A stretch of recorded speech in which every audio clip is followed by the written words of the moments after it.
The story of Ruth, part 2. A couple of people to read through the chapter and then we'll recap. So, Chapter 2, Ruth meets Boaz in the grain field. Now Naomi had a relative on her husband's side, a man of standing from the clan of Elimelech, whose name was Boaz. And Ruth the Moabite said to Naomi, "Let me go to the fields and pick up the leftover grain behind anyone in whose eyes I find favour." Naomi said to her, "Go ahead, my daughter." So she went out, entered the field, and began to glean behind the harvesters. As it turned out, she found herself working in a field belonging to Boaz, who was from the clan of Elimelech. Just then Boaz arrived from Bethlehem and greeted the harvesters. "The Lord be with you." "And the Lord bless you," they answered.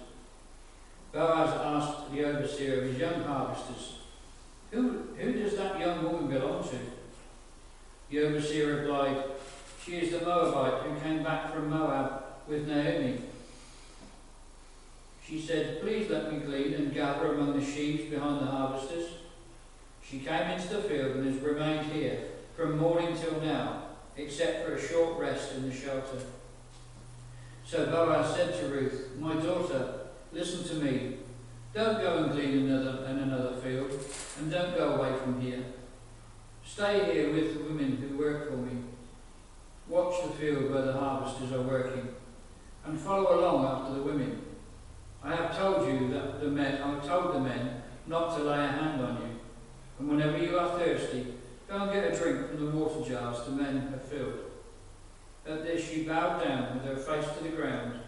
She asked him, "Why have I found such favour in your eyes that you notice me, a foreigner?" Boaz replied, "I've been told all about what you have done for your mother-in-law since the death of your husband, how you left your father and your mother and your homeland and came to live with the people you did not know before. May the Lord repay you for what you have done. May you be richly rewarded by the Lord, the God of Israel, under whose wings you have come to take refuge." "May I continue to find favour in your eyes, my Lord," she said. "You have reassured me and have spoken kindly to your servant, though I do not have the standing of one of your servants." At mealtime, Boaz said to her, "Come over here, have some bread and dip it in the wine vinegar." When she sat down with the harvesters, he offered her some roasted grain. She ate all she wanted and had some left over. And she got up to glean. Boaz gave orders to his men, "Let her gather among the sheaves and don't drag beyond her. Even pull out some stalks for her from the bundles and leave them for her to pick up, and don't rebuke her." So Ruth gleaned in the field until evening. Then she threshed the barley she had gathered, and it amounted to an ephah. She carried it back to town, and her mother-in-law saw how much she had gathered. Ruth also brought out and gave her what she had left after she had eaten enough. Her mother-in-law asked her, "Where did you glean today? Where did you work? Blessed be the man who took notice of you." Then Ruth told her mother-in-law about the one at whose place she had been working. "The name of the man I worked with today is Boaz," she said. "The Lord bless him," Naomi said to her daughter-in-law. "He has not stopped showing his kindness to the living and the dead." She added that man is our close relative. He is one of our family guardians. Then Ruth the Moabite said, "He even said to me, 'Stay with my workers until they finish harvesting all my grain.'" Naomi said to Ruth, her daughter-in-law, "It will be good for you, my daughter, to go with the women who work for him, because in someone else's field you might be harmed." So Ruth stayed close to the women of Boaz to glean until the barley and wheat harvests were finished, and she lived with her mother-in-law. Bit of a long story, but I think it's worth reading. So let's just recap really. The story takes place during the period of the book of Judges, and it's at the end of the book of Judges when Israel as a nation is losing touch with God. And because Israel's losing touch with God and beginning to worship other gods, that famine comes. So during this famine, Elimelech, Naomi's husband, decides to take the family away from Bethlehem, round the Dead Sea, into Moab. Basically, that was not a good decision to make. And so it tells us very much that God's people often don't make good decisions. And that's the reason why famine came, because that's the sort of decisions they were making. And God was not pleased. They were breaking their promise they made to God to worship only Him. They began to turn away. The distance between Moses and Joshua was stretching, and those who knew them personally, and the nations beginning to wander. But it does go to prove that as God works His purposes out for His people Israel, that causes U-turns in people's lives. And this is what it is. Although Elimelech dies and Naomi's two sons die, she decides to return to Bethlehem, to Israel. And one of her two daughter-in-laws decides to return with her. And we saw last week that the only reason she could have returned was because she had become a believer in Naomi's God, the God of this world, the only true God. And that came through the honest relationship she had with her mother-in-law. So this week, we come on to the story of how Ruth meets Boaz. Boaz, who's surprised by love, and Ruth, who's overwhelmed by grace.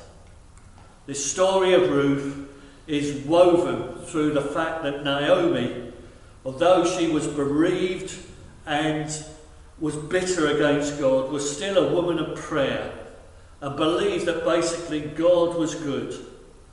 Naomi was an ideal, godly person because she was unselfish.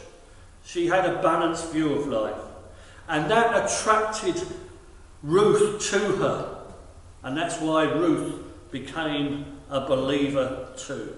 So the key element as we move into chapter 2 of this story is, as a background, is that Ruth's overwhelming for God and her loyalty to Naomi came through this relationship. The symbolism here then is of Ruth turning her back on her old life to face a new life with the living God.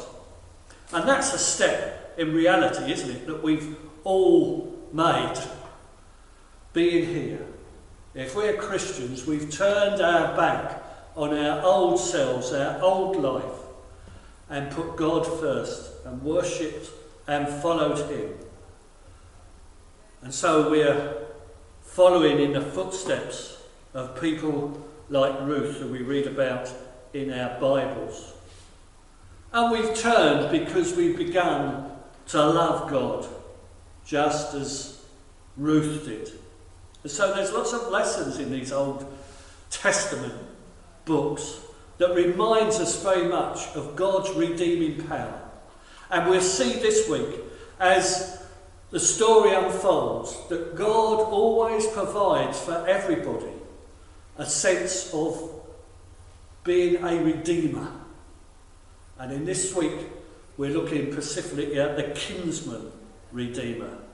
Someone who redeems us, brought us back from our old self into our new life. So in other words, Boaz is very much a forerunner of Jesus, because that's what Jesus came to do. But ultimately, he's the one and only who can turn our lives around as we follow him, because it's he who makes us new because he forgives us our sins when we make a decision for him. So this is a story of redemption. That's one of the big words in theology, but it's quite simple really. There's no need to be afraid of it. It shows how people can move between spiritual famines and being filled with the Spirit of God. It's a story of allowing God to fill us with hope through bitter experiences. It's a story of how we can be redeemed and turn around from wandering in wilderness, from being hungry to being full. That's what this story is all about. And it's a good one to know. So the first point I want to emphasise here is that, yes, certainly Ruth has become a believer, but here, in this beginning of this second chapter, she starts to live by faith. She starts to live by faith because as she believes and as she begins to worship God, she begins to enjoy the benefits of being part of God's kingdom. And we touched a bit on that last week, didn't we? There is something about being part of God's kingdom that is beneficial to our lives. And we need to understand that as God's covenant people, he makes provision for us in all sorts of ways. And he always has. Because right from the very beginning, God made provision for the poor and especially the widows. And we see that it's recorded in the Mosaic law. Here's what it says in the book of Leviticus about leaving the leftovers of the harvest for the poor. When you reap the harvest of your land, do not reap to the very edges of your field or gather the gleanings of your harvest. Do not go over your vineyard a second time or pick up the grapes that have fallen. Leave them for the poor and the foreigner. The poor and the foreigner. I am the Lord your God. So here's the principle of what Ruth is doing here. God's people were told that when they do the harvest, certainly harvest well.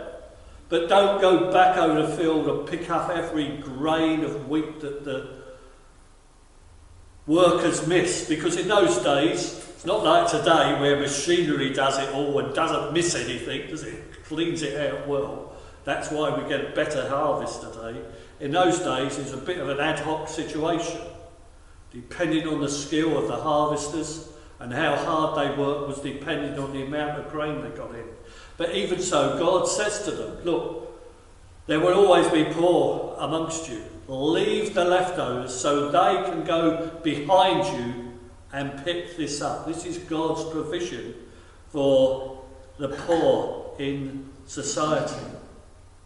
And he also defends the widows, who we noted last week that it was very much a man's world in those days, a patriarchal society, and a woman without a husband, children without a father, were in a very dubious position. And foreigners among the lands, there were still immigrants back then, were to be looked after. And we see that in the book of Deuteronomy. God defends the cause of the fatherless and the widow and loves the foreigners residing among you. Give them food and clothing, and you are to love those who are foreigners, for you yourselves were foreigners in Egypt. Here's a clear instruction that the people should look after the foreigners. Now we know there was a bit of problems between the Moabites and the Israelites. But nevertheless, God has said we must look after foreigners, we must look after aliens, and today that translates quite simply into the situation that we find ourselves today in the world of immigrants. One of the baddest things that's come out of this Brexit campaign, isn't it, is the increase in racism. And not just amongst the European immigrants, but amongst the rest of the immigrants from the Asian world as well. It causes a rise, and this is definitely against what God has commanded us to do. We need to look after these people. Ruth, remember, came to Israel because she couldn't cope with what was going on in her own land. She had ceased to believe in the gods of Moab and the way the country was run, and so she decided to move to a better life. So what the immigrants are doing now is no better or worse than what immigrants have done and aliens have done over the centuries, and yet we are commanded to look after them. Ruth came, and we see in this opening verses of that, she was quite open about who she was. She wasn't trying to hide who she was. But the people, the local people, began to see in Ruth somebody who was a very principled person and had come back to Bethlehem with her mother-in-law, who was also very vulnerable, to care for her, believing that she could work and help feed her mother-in-law. So Ruth was coming to help an Israelite. And that's almost like we've got today, isn't it? So many of our immigrants that have come from Europe in these days have come to help our economy. We need to recognise today that immigration has been good for our country. Lots of people from Asia fill our hospitals. Lots of people from Europe fill our hospitals and help our farming services. Isn't it? I'm amazed that lots of farm work now is done by East Europeans, because British people don't seem to want to work in that industry anymore. So they provide a valuable service for us. And Ruth had come back to Israel to provide a service for her mother-in-law, which was good. So secondly, as Ruth has begun to live by faith, the living by faith, as she's started to glean, she sees that people around her, and especially Boaz, allow her to do it, and through that are providing food for us. And in steps Boaz, and she meets Boaz in this field, and Boaz turns out to be a relative of Naomi and Elimelech. Now, we don't know exactly what relative it is, but you can imagine in a small community, lots of people in those days, big families, extended families, there's lots of relatives around. And he's somebody who owns some fields, and she's found her way through God's providence, we have to say, into the field of Boaz. Now, fields in those days, of course, weren't fenced off, so she had no knowing which field was which, but she'd obviously wandered into his foes, and Boaz was obviously a man of faith, a man of honour.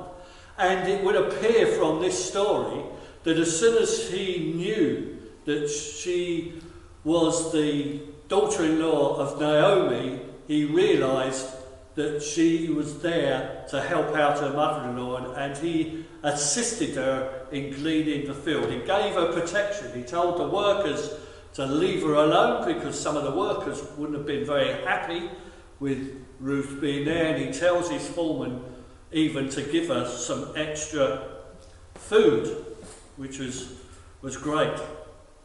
So, as she just happened to see, to glean in Boaz's field, she comes under God's grace.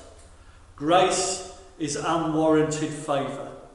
And this story in chapter 2 shows us that Ruth partakes of Boaz's favour, his grace.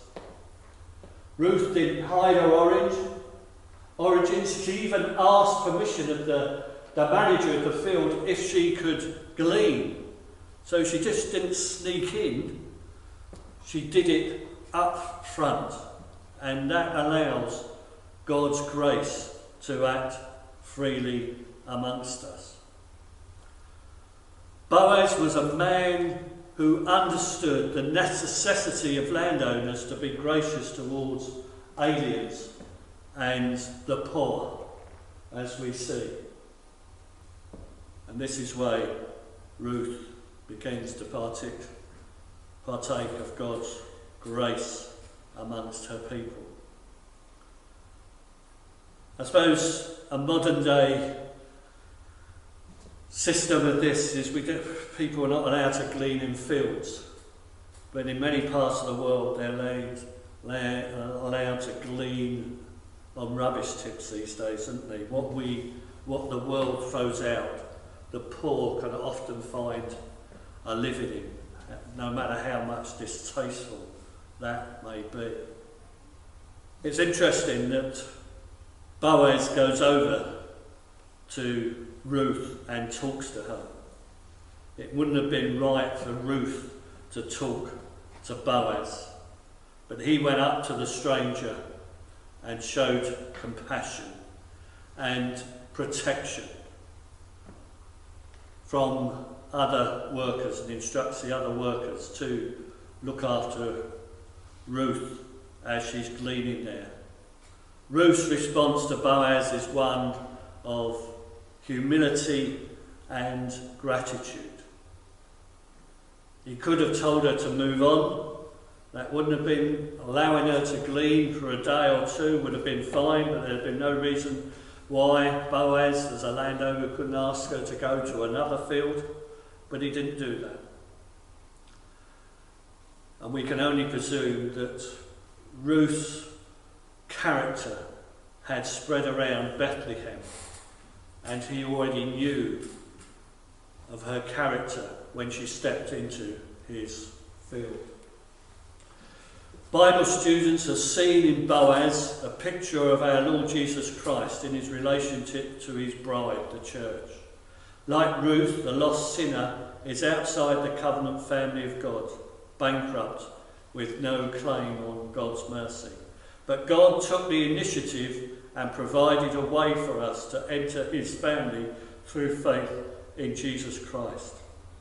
That's God's grace today, but it is mirrored in this story of Ruth. So as she continues to live by grace, God has made provision for the poor and the underprivileged, for the lonely and the neglected, the heartbroken and the bereaved, by requiring the wealthy landowners not to be greedy. And Ruth had found someone still in Israel who believed in following the laws of God. That's God's grace. So as she lives in faith, lives under grace, thirdly we need to note that Ruth lives in hope. This first day for Ruth was a life changer, wasn't it? Because not only did she pick up the odd bits and pieces that the reapers, the paid reapers, the professionals left behind, she was also given a substantial amount of grain that had already been picked by the workers, specifically to take home to Naomi. Also, she was invited to partake of the food that was provided for the workers. That's something extra that Boaz was obviously a good employer. He doesn't just leave employers to provide their own food. He provides food for them to eat during the course of their day, which I would imagine was beneficial to him. But we'd also know that not all landowners would do that. They would certainly employ people to do their foods, but they'd have to provide their own food. The landowners would, not all of them would do that. And so we see another mirror of God's compassion in this story with Boaz as he becomes the Kinsman-Redeemer. Another thing that I think takes place here, which is very important, is the foreman knew who Ruth was. And Boaz knew who Ruth was. How important it is for us to know names of those on the fringe of God's love and grace. I've always been impressed, when I was in the police force, I was always impressed with senior officers who knew who their workers were.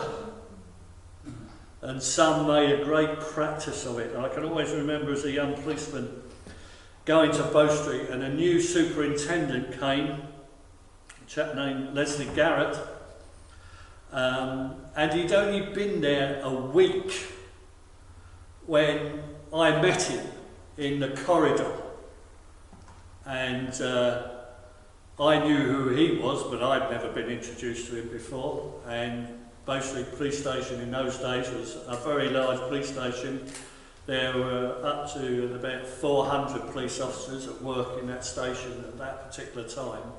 And he looked at me and he looked at my number on my shoulder, 282, and he said, "You're Coates." I said, "That's right, sir." He said, "How are you getting on? What are you doing?" This, that and the other. And he said, "Good, well, carry on the good work. I shall always know what you're doing." And I was quite impressed with that.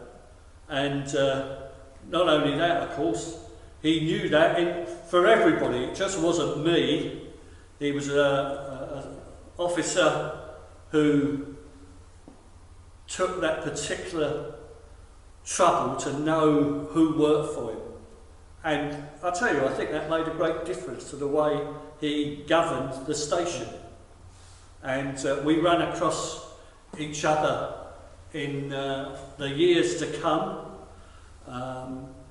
And I can always remember on that, when we went to one of the dues, not only that, he learned the wives' names as well.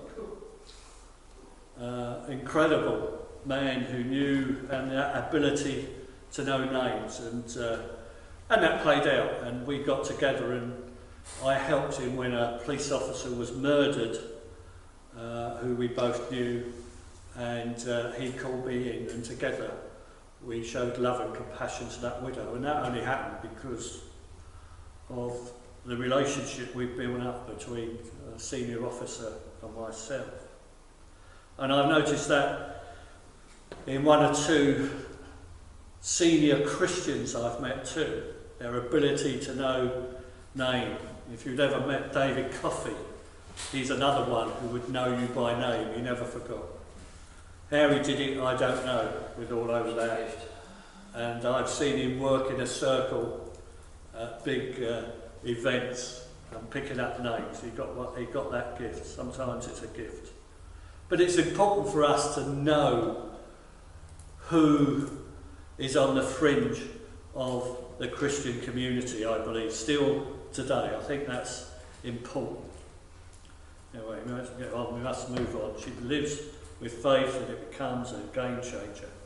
The other thing we need to look at in this chapter is Naomi's response to all that.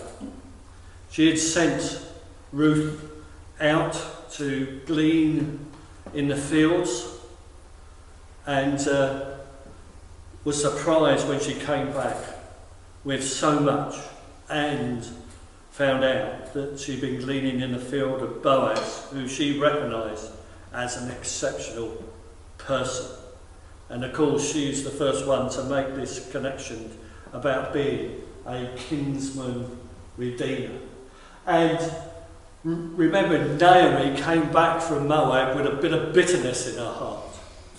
And because she's seen through Ruth faith, grace and hope, Naomi's life has completely changed. And this, meeting Boaz, she sees the potential of a marriage in this, and of course is overjoyed. This is a definition of a Kinsman-Redeemer: the relative who restores or preserves the full community rights of disadvantaged family members. The concept arises from God's covenant relationship with Israel and points to the redemption of humanity in Jesus Christ.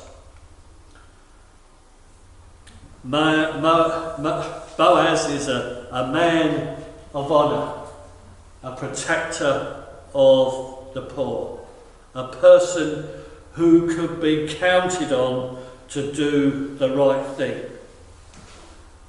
And she comes back with basically 22 litres of grain that day before she sent him out to go to the threshing floor, because she knew that he'd be there guarding the wheat.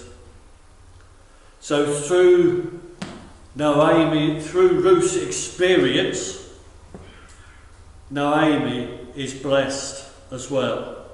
And I suppose we ought to deal with the fact this is a peculiar thing for a woman to do, isn't it? To go climb into bed virtually with somebody else. One can take all sorts of sexual innuendos with this. But I think what we've got to do is to take it in the context of the culture and the context of the text. The context of the text here is always honouring and pure.